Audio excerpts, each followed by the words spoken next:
Welcome to Build Career channel. हमने planning और organising को ऑलरेडी कवर अप कर लिया है। अब नेक्स्ट हम क्या देखेंगे? नेक्स्ट हम स्टार्ट करेंगे स्टाफिंग को। चलिए स्टाफिंग क्या होती है इसके बारे में जानते हैं। सबसे पहले अकॉर्डिंग टू फ्रेंच वेंडर उन्होंने क्या कहा है? स्टाफिंग और human resource management is the recruitment, selection, development, utilisation, compensation and motivation of human resources of the organisation. मतलब स्टाफिंग का मतलब है एक सही जॉब के लिए सही पर्सन को ढूंढना, यानी उसकी क्वालिफिकेशन उस समय उस पर्टिकुलर जॉब के लिए बिल्कुल सही होनी चाहिए, दोनों मैच करनी चाहिए। स्टाफिंग के अंदर पर्सन को क्या किया जाता है? सेलेक्ट करने के साथ साथ उसके लिए ट्रेनिंग भी प्रोवाइड की जाती है, साथ ही कंपनसेशन, प्रमोशन, मेंटेनेंस, ये सारी चीज़ों को भी इसके अंदर इंक्लूड किया जाता है। तो ये है हमारी स्टाफिंग। चलिए अब हम देखते हैं इसकी इम्पोर्टेंस क्या है, महत्व क्या है।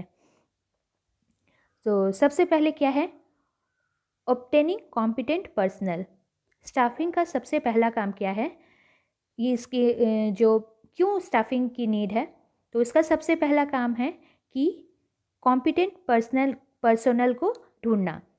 कॉम्पिटेंट पर्सनल मतलब सही योग्य व्यक्ति, उसे ढूंढना जो कि एक पर्टिकुलर जॉब के लिए सही हो।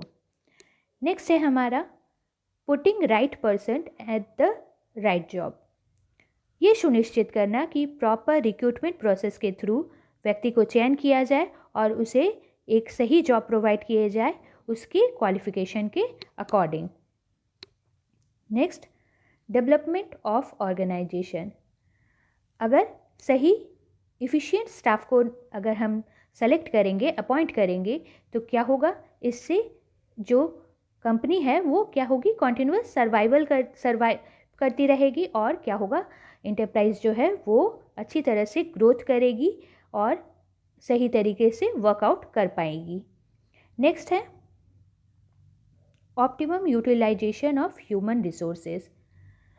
अगर सही मैन पावर की प्लानिंग की जाएगी, जॉब को सही तरीके से एनालिसिस किया जाएगा उसका, तो इससे क्या पता चलेगा कि किस तरह के हमें एम्प्लॉयज़ की नीड है और कितनी हमें एम्प्लॉयज़ की ज़रूरत है। तो क्या होगा? इससे ओवर जो मिसमैनेजमेंट होती है उसकी चांसेस कम होगी और अंडर यूटिलाइजेशन या ओवर यूटिलाइजेशन नहीं होगी। ये सही एक बराबर ऑप्टिमम जो स्टेज है वो ऑप्टिमम यूटिलाइजेशन के स्टेज पर ये बनी रहेगी। Improves job satisfaction. Staffing function जो है उसमें सिर्फ हमारा काम ये नहीं है कि एम्प्लॉयज़ को सिर्फ अपॉइंटमेंट प्रोवाइड करना, बल्कि इसके साथ साथ ट्रेनिंग, प्रमोशन और कंपनसेशन, ये सारी चीज़ों को भी इंक्लूड किया जाता है, जिससे कि क्या होता है? जो एम्प्लॉयज़ होते हैं वो मोटिवेटेड होते हैं और उनकी जो मोराल है वो भी बूस्ट अप होती है, जिससे उन्हें जॉब सेटिस्फैक्शन मिलती है। नेक्स्ट है की फॉर डायरेक्टिंग एंड कंट्रोलिंग। कोई भी काम अगर स्टाफिंग ना हो तो कैसे पॉसिबल होगा? हम कैसे उसे डायरेक्ट करेंगे, उन्हें डायरेक्ट करेंगे और कंट्रोल करेंगे? तो स्टाफिंग एक इफ़िशिएंट स्टाफिंग प्रोसेस के बाद ही सारी जो भी काम है ह्यूमन बींग्स के थ्रू उन्हें देखी जाएगी, उन्हें कंट्रोल किया जाएगा और साथ ही साथ उन्हें क्या किया जाएगा? फिर से अगर कुछ ड्रॉबैक रह जाएगी तो उसे पूरा करने की कोशिश की जाएगी। तो ये थी हमारी इम्पोर्टेंट स्टाफिंग की। नेक्स्ट स्लाइड पे चलते हैं। Human resource management. हर एक बिग ऑर्गेनाइजेशन में क्या होता है? स्टाफिंग के लिए एक अलग से सेक्टर बनाया जाता है, एक अलग डिपार्टमेंट बनाई जाती है, जिसे हम क्या कहते हैं? Human resource management department. तो क्या काम होता है इसके अंदर? ह्यूमन रिसोर्स मैनेजमेंट ये क्या है? एक मैनेजमेंट प्रोसेस का पार्ट होता है, जिसमें क्या काम होता है? ह्यूमन रिसोर्स को मैनेज करना। इंटरप्राइज के अंतर्गत जो भी ह्यूमन रिसोर्स हैं, ह्यूमन एलिमेंट्स हैं, उन्हें क्या करना? उनकी डेवलपमेंट करना, साथ ही साथ उन्हें नॉलेज प्रोवाइड करना, स्किल प्रोवाइड करना, उनकी क्रिएटिविटी को बढ़ावा देना, टैलेंट्स को देखना और उनकी पोटेंशियल को और अच्छी तरह से बढ़ाने की कोशिश करना, इसमें कंट्रीब्यूट करना, यही क्या है? ह्यूमन रिसोर्स मैनेजमेंट्स के ऑब्जेक्टिव्स है और यही काम होता है ह्यूमन रिसोर्स मैनेजमेंट डिपार्टमेंट का। चलिए ये कैसे आया हम इसके बारे में जानेंगे। ह्यूमन रिसोर्स मैनेजमेंट की इवोल्यूशन कैसे हुई ये कैसे स्टार्ट हुआ। इमरजेंस ऑफ इंडस्ट्रियल रिवॉल्यूशन, तो ये धीरे धीरे स्टेप बाय स्टेप आगे बढ़ा। ये स्लो प्रोसेस था, ऐसा नहीं है कि एक दिन में ही हो गया, ये धीरे धीरे आगे बढ़ा।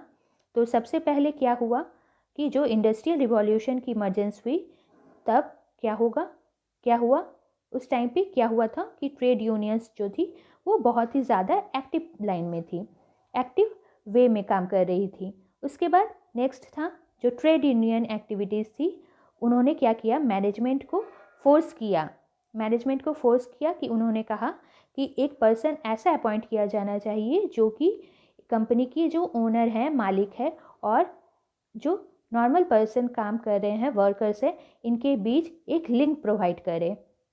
जिससे कि क्या हुआ, थर्ड स्टेज में क्या हुआ कि लेबर वेलफेयर ऑफिसर को इसी के अंतर्गत क्या किया गया, अपॉइंट किया गया, जो कि सिर्फ एम्प्लॉयज़ की वेलफेयर को ही ध्यान में रखेंगे। उसके बाद क्या हुआ, नेक्स्ट जो स्टेज है, फैक्ट्री सिस्टम को इंट्रोड्यूस किया गया। Factory system, introduction of factory system. तो इसमें क्या हुआ कि जो एक पर्सन है वो सारी रिक्रूटमेंट की रिस्पॉन्सिबिलिटी लेगा, कैसे एक पर्सन को सिलेक्ट करना है, उनकी प्लेसमेंट कैसे करनी है, उन्हें क्या नाम दिया गया, पर्सनल ऑफिसर के नाम, उनका नाम रखा गया पर्सनल ऑफिसर।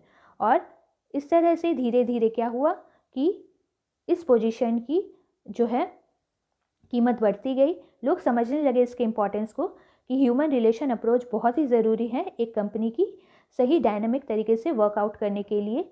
इसके साथ साथ उसमें क्या ऐड किया गया, जो एम्प्लॉयज़ की ट्रेनिंग और डेवलपमेंट प्रोसेस को भी ऐड किया गया, साथ ही उनकी स्किल अपग्रेडेशन को भी ऐड की गई। और इससे क्या हुआ, जो इम्पोर्टेंस है ह्यूमन रिसोर्स अप्रोच की, अब वो बढ़ने लगी है। और धीरे धीरे क्या हो गया, पर्सनल मैनेजर्स जो हैं वो अब बन गए हैं ह्यूमन रिसोर्स मैनेजर्स। ओके, तो ये थी हमारी ह्यूमन रिसोर्स मैनेजमेंट की इवोल्यूशन, स्टेज बाय स्टेज थी। आई होप आपको ये पसंद आई होगी। नेक्स्ट हम देखेंगे स्टाफिंग प्रोसेस की स्टेप्स। फर्स्ट ऑफ ऑल है एस्टिमेशन ऑफ मैन पावर। सबसे पहले देखा जाता है कि ऑर्गेनाइजेशन में कितनी मैन पावर की रिक्वायरमेंट है, मतलब किस तरह की एम्प्लॉयज़ की हमें नीड है, किस तरह की वेल स्किल्ड या फिर अगर सेमी स्किल्ड हो तो भी चल जाएंगे, ये देखना पड़ता है। साथ ही कितने वर्कर्स की नीड है ये भी देखना पड़ता है, कौन सी क्वालिफ़िकेशन किस पोजीशन के लिए नीड होती है ये देखना होता है।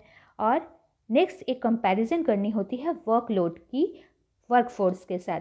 वर्कलोड यानी काम कितना है, ऑर्गेनाइजेशन में काम कितना है, और वर्कफोर्स एनालिसिस मतलब वर्कफोर्स हमें कितनी चाहिए, कितने वर्कर्स की नीड है, ये दोनों को कंपैरिजन किया जाता है जिससे कि क्या हो, ओवरबर्डन या फिर अंडरबर्डन नहीं हो, कंपनी बराबरी की पोजीशन पे चले। इनकी कंपैरिजन की जाती है कि कितने वर्कर्स हमारे पास हैं और न्यू कितने रिक्रूट करने होंगे।